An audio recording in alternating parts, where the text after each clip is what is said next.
Okay, dumako na tayo sa ating kumparing si Senator Trillanes at si Mike Bingot. Kuha naman ng akusasyon si former Senator Sonny Trillanes at dating Congressman Mike Defensor. Tingin ni Trillanes, si Defensor ang nasa likod ng mga dati umanong Marines. Pero ang hamon ng dating kongresista, maglabas ng pruweba. Alam nyo, sandali lang bago natin ituloy ito ha. Alam nyo, bobo ni Mike Defensor talaga. Alam mo, Mike Defensor, bobo ka eh. Kung i-analyze mo, bakit hindi si Gutesa ang pinipilit mong ilabas? Oy, Seal, thank you, Seal. Si Gutesa ang pinipilit mong ilabas. Bakit na naman idadivert nyo sa 18 Marines? Bakit si Gutesa? Unang-una, may puntos na kayo doon. Nandun na yun sa Blue Ribbon. May mga akusasyon na siya. Pangalawa, pwede na siyang pumunta sa DOJ, hinihintay siya. Para kasuhan nyo na si Romualdez. Pero hindi nyo mailabas dahil nga wala nang kasunod na script. Oh. Nagsusulat pa kayo ni Marcoleta ng script. Aray ko. Oh. Ngayon, ang gagawin nyo, kasapakat nyo si Amy, magpapaimbestiga kayo sa Senado. Ang baho ng galawan nyo. Ang baho. Hindi ganon. Ha? Maayos na yung dokumentong pinababasa ni Marcoleta. Na scriptwriter kayong dalawa. Ayun ang ipurso nyo. Ba't ayaw nyo ipurso yun? Bakit? Bakit? Sapul, sukol, butata, bisto. Aray ko. Oh, tama si Joby. Sapul sa page 20, paragraph 1. Nagalit ang bulldog. Aray ko. Yun eh. Diba?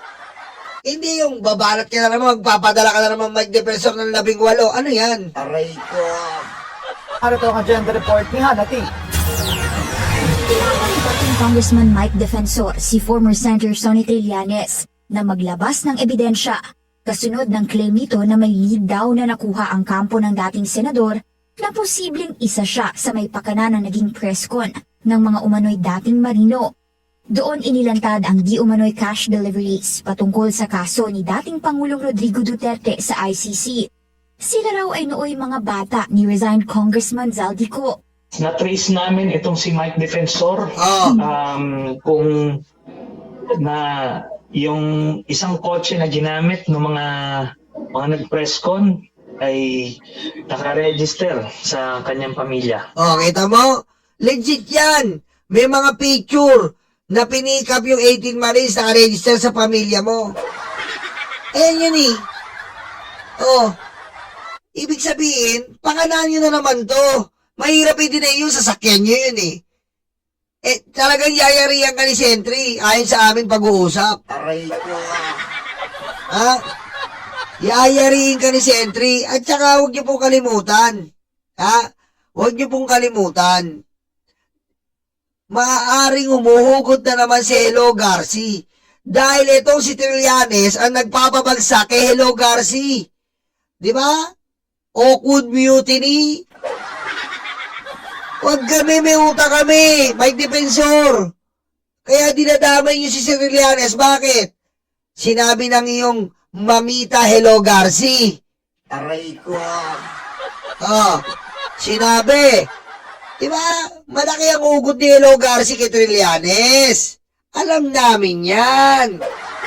Ha? Walang sound? Aray ko. Low. Mic check, low. Walang sound? Ha?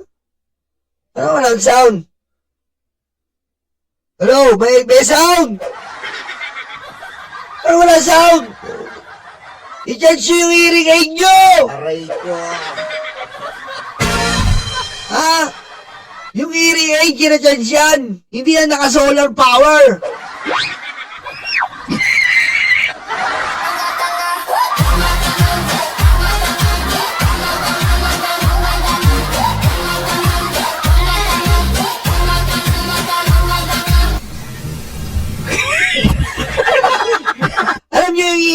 video na solar, isensyo! Aray ko. What's out? Pag hindi kayo nakabayad ng internet, huwag nyo ako sisiyin! Ha?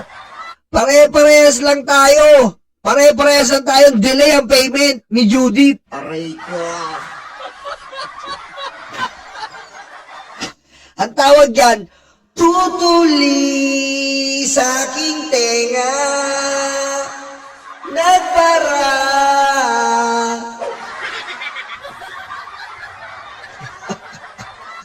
Tapos, meron pa kaming ibang kinukuhang leads. Oh, Para kay Trillanes, isa ito sa dirty tricks Yes. para sa mistrial ng Crimes Against Humanity case ni FPRRD. totoo po yan. This is another diversion, Your Honor, Mr. Chair, because they are alarmed by the ICC investigation of Rodrigo Cordero Betla Duterte. They are so alarmed and triggered about the hearing almost every day. The Filipino people imploring the aid of the Almighty God, seeing the trial of this demonic Rodrigo Roa Duterte is a negative optics or a bad optics to the Duterte camp. So they are doing some fake news. They are doing some diversion in order our fellow Filipino people will be mind conditioned by this evil person. Okay? Your Honor, in Tagalog, gumagawa na naman po sila ng mga paraan dahil nasasaktan sila sa araw-araw na ginawa ng ating Panginoong Diyos. Nakababad sa mata ng ating taong bayan ang pagmumuka ni Rodrigo Betlo Cordero Duterte sa mga Pilipino, na hinahatulan, pinapakita po sa buong mundo ang kawalangyaan ni Rodrigo Roa Duterte, ang kademonyuhan ni Rodrigo Roa Duterte sa sarili niya pong mga kababayan, sa sarili niyang dugo. Pero ang mga Chinese po, ni minsan hindi niya nadampian man lang yan ng kahit ano dahil mahal niya ang mga Chinese. Diba? Pero sa sariling mga kapwa nating Pilipino, doon lang siya marahas. Pero sa mga adik, doon lang siya marahas. Pero sa mga drug lord, mahal na mahal ng isang Judas.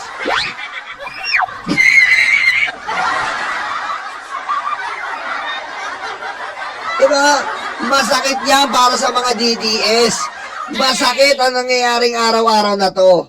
Hindi nila matanggap na ang kanilang isang tatay nila, akala mo galing naman sa sperm cells ni Digong talaga kung mga tatay, ay, pinapakita sa buong mundo ang kawalangyaan. Ouch! Ayoy, nasa kalagitnaan ng confirmation of charges hearings. Sa dinami-rami raw kasing araw, questionable ang timing ng press con na bisperas din ng EDSA People Power Anniversary isinagawa. Tama? Sa isang text message naman sa BNC, sinabi ni Defensor na kailangang ipakita ang pruweba ni Trillanes tungkol sa kotseng registered daw sa kanya. Naghahanda ngayong magsampa ng cyber libel complaint si Trillanes laban kay Defensor sa mga umano'y marino at kay Attorney Levito Baligod na naging bahagi ng press. Si Baligod, si Error Me. Baligod! Simula ngayon ang pangalan mo, Error Me. Aray ko. Skon. Doon inakusahan din si Trillanes na nanunuhol daw sa ICC at ang pera ay galing kay Zaldico. Pero pinasinungalingan agad ito ni Trillanes. Ngayon, itong aligasyon nila ay ito ang layunin nito ay para dungisan yung integrity ng ICC proceedings na nangyayari ngayon sa The Hague. Ayun ang layunin nila para magkaroon ng duda sa proceedings. Hindi pa muna nagne-name drop si Trillanes pero anya, Tingin niya ay may nagpondo ng nasabing press con. Sino ba ang magpupondo dyan? Sino ba? Letter A, Duterte. Letter B, Duterte. Letter C, Duterte. Letter D, all of the above. Kayo na po ang bahala sa ating multiple choice na question. Medyo mahirap po yan kung sususin. Mamili na lang po kayo sa mga letra kung sino ba nagpopondo. Aray ko. Diba? Kasi, kung iisipin nyo, sino ba yung nakasalang sa International Criminal Court? Sino ba ang hindi dapat masira ang imahe? Dahil may tatakbong anak na presidente. Sino po ba? Mamili na lang kayo. Go na. Aray ko. Sagot naman ni Defensor sa nakaambang na cyber libel complaint, hindi naman daw siya ang nagsiwalat ng mga impormasyon sa press con. At maganda raw kung haharap sa investigasyon ang mga umano'y dating marino para magkalinawan. Handa raw silang humarap kahit saan. Handa rin daw si Defensor humarap sakaling imbitahan siya para sa isang Senate investigation. Una nang sinabi ni Senate President Pro Tempore Ping Lacson na iniimbestigahan niya ngayon ang credibility at impormasyong inilantad ng mga umano'y dating marino. Mahalaga raw ito bago isalang sa isang posibleng Senate probe. Sa ngayon, wala pang tugon si Trillanes sa BNC patungkol sa hamon ni Defensor. Para sa agenda. O, kita mo? Nakakahiya. Alam mo, Mike Defensor, bingot. Nakakahiya ka. Ha? Nakakahiya ka kung tutusin mo yung mga unang araw talaga, di ba? Yung mga unang araw mo na sabi mo ayaw mo na magpolitika, naalala mo ba yun? Ha? Naalala mo ba yun? Ngayon, bida-bida ka?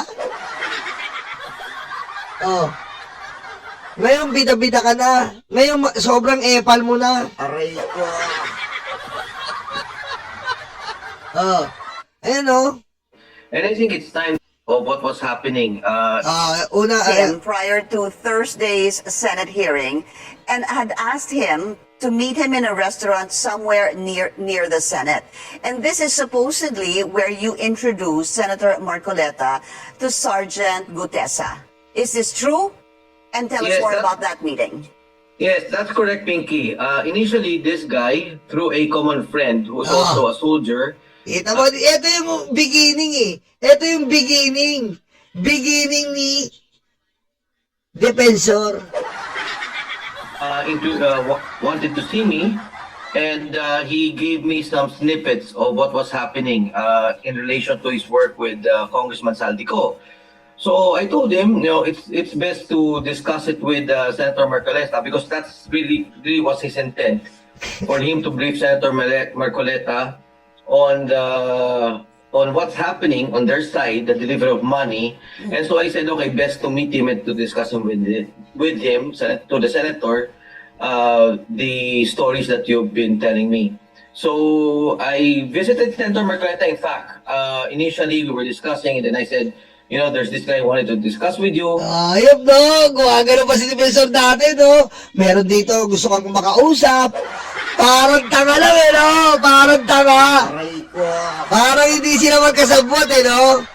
And Senator Marcoleta said, okay, but I have a session. But I said, let's see if he really wants to see you, then we can do that before your session. So I called him up and I said, okay, he's here. He wants to tell you this story.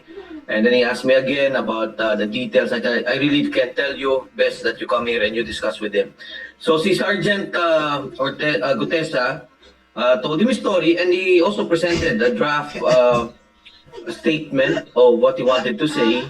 And ako nga, na-shock din ako, no? I was shocked about Nasak daw siya. Nasak. hearing some of the details. Some of which, sabi ko, wag na yan kasi material naman yan dun sa scam that we're discussing about. So eventually, si Gutesa, Sergeant Gutesa, I left. No, I left before Senator Marcoleta, and I think he left also early, before the meeting ended. And then Sergeant Gutesa went to the notarial service to have it notarized. And then, in the morning, he went to the Senate, and he was presented by Senator Marcoleta. You met in a restaurant near the Senate. Near the Senate, about 5 minutes away. Yeah, it's a restaurant that I know Senator Marcoleta had mentioned. The name just escapes me now, but it was in a restaurant that you all met. Who were the people there? Yourself, Senator Marcoleta, Sergeant Gutesa, and anyone else, sir? Yeah, there was someone else there, but I really don't want to reveal their names anymore. They're our soldier friends, and I think it's best because they really don't want to be involved in the issue. The same way, you know. Ayan na, ito na po. Pakinggan nyo na. Ito na si Mike Defensor. Ha? Ayaw niya daw ma-involve. Ito na po. Pakinggan nyo mga buong Pilipinas. Isang Mike Defensor. Ayaw na sa politika. Pero ngayon, tignan mo yung mukha niya. Lahat mukha niya. Pakinggan nyo. Pinky, I'm also a private person. I don't want to get involved in the political issues, but I felt, you know, this is something that we Kita nyo naman ha. Ayaw nyo ma-involve ha. Putek. Sa mga rally, nandun siya. Nag-organize siya ng rally. Ang dami niyang sinamahan kay Chavit. Ayaw pa niya yan. Ang galing mo, Mike Defensor. Sinungaling ka. Diba? Yan po ang sinasabi ko sa inyo. Connect the dots lang yan. Malalaman nyo na yan. I-connect the dots nyo lang ang mga yan. Hello, Garci? Hello? Mami? Tira na ba, Mami?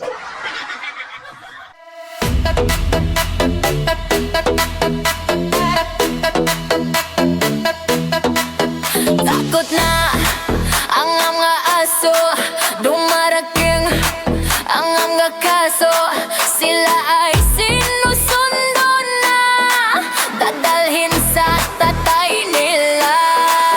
Aray waranto, takbo na bato, takbo na bato, takbo na bato.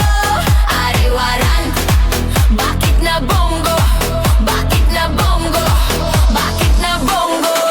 Aray waranto, takbo na bato, takbo na bato, takbo na bato.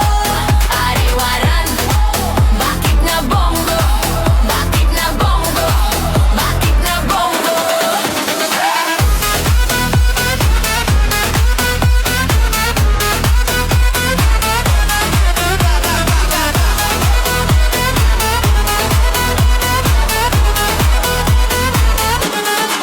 Sabi ni Lord, huwag masama, pero sila ay nalalapit na silang masira. Ay nagkarma, ay nagkarma. Aray waranto, takbo na bato, takbo na bato, takbo na bato. Aray waranto, bakit na bongo, bakit na bango, bakit na bongo. Aray waranto, takbo na bato, takbo na bato, takbo na bato. Aray waranto, bakit na bongo, bakit na bongo, bakit na bongo.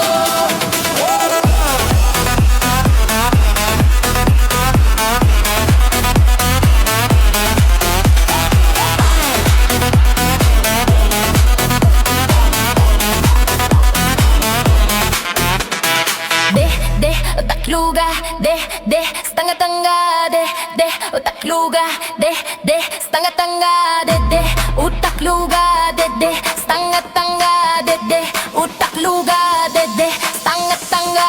De, stanga-tanga. De, stanga-tanga. De, stanga-tanga. Dede estanga agay waran. Takbo na bato, takbo na bato, takbo na bato. Aray waran. Bakit na bongo, bakit na bongo, bakit na bongo. Aray waran. Takbo na bato, takbo na bato, takbo na bato. Aray waran. Bakit na bongo, bakit na bongo, bakit na bongo. Kuduro yung betlog, tatay yung karton. Kuduro yung betlog, tatay yung karton. Kuduro yung betlog, tatay yung karton. Kuduro yung betlog, tatay yung karton.